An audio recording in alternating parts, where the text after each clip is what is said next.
All right, welcome back to LivnFit's 2 Minute Tuesdays. Hope everyone's had a great week so far and got started on all their health and fitness goals.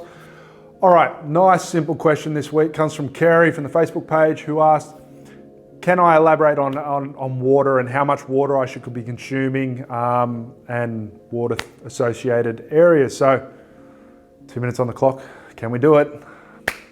All right,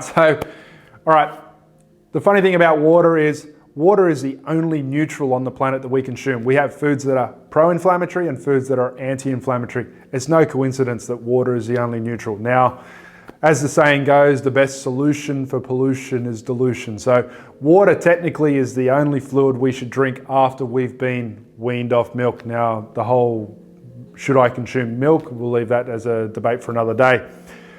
But how much water should you be consuming? Now, as with everything, there's always a mathematical equation, and this one tends to work quite well. So what you want to do is you want to take your body weight in kilos and multiply that by 0.03, and that'll give you how many liters of water you should drink in a day should you be sedentary.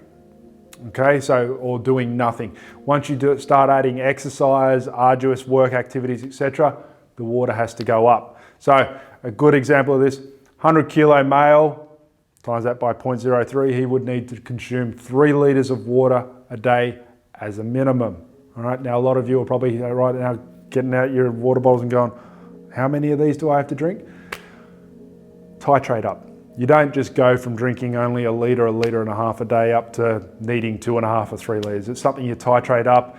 You're gonna find people who titrate up too quick never get off the toilet.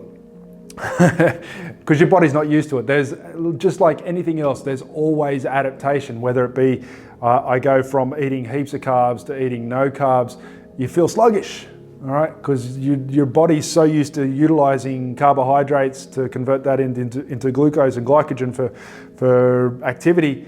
Now it's no longer there, so your body has to go through what they call metabolic flexibility stages to start utilizing other energy substrates. And that takes time, just like anything else. Adaptation takes time. So titrate up nice and slowly.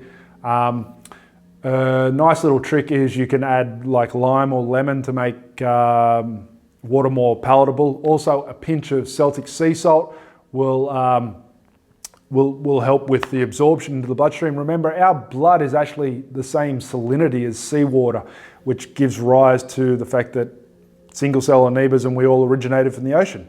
Go figure. But yeah, nice simple one this week for 2 Minute Tuesdays. Take home points. Your body weight in kilograms times that by 0.03 will give you how many liters of water you should consume on a daily basis as a minimum. Of course, don't start there straight away. Slowly titrate up. Of course, once you get more active, if you're more active already or you have an arduous laborious job, then water is generally going to be probably as much as I've never actually had someone need to drink more than double, depending on, of course, their training load. But generally, say for an outdoors carpenter who's also weight training in the evenings, he would probably normally consume, depending on the day, of course, because the heat plays a big role, so does cold, probably around about 4.5 to 4.75 liters, depending on his weight. I'm basing this off about 100 kilo male, of course. So, of course, find something that everyone's different. So find out what works for you. We don't want you spending too much time on the toilet. If you are, like I said, adding a pinch of sea salt will help, and also slowly titrate up. All right, I hope this has helped. I hope you got a lot out of it. If you did, please give it a thumbs up, and we will see you next week for 2 Minute Tuesdays. Thank you.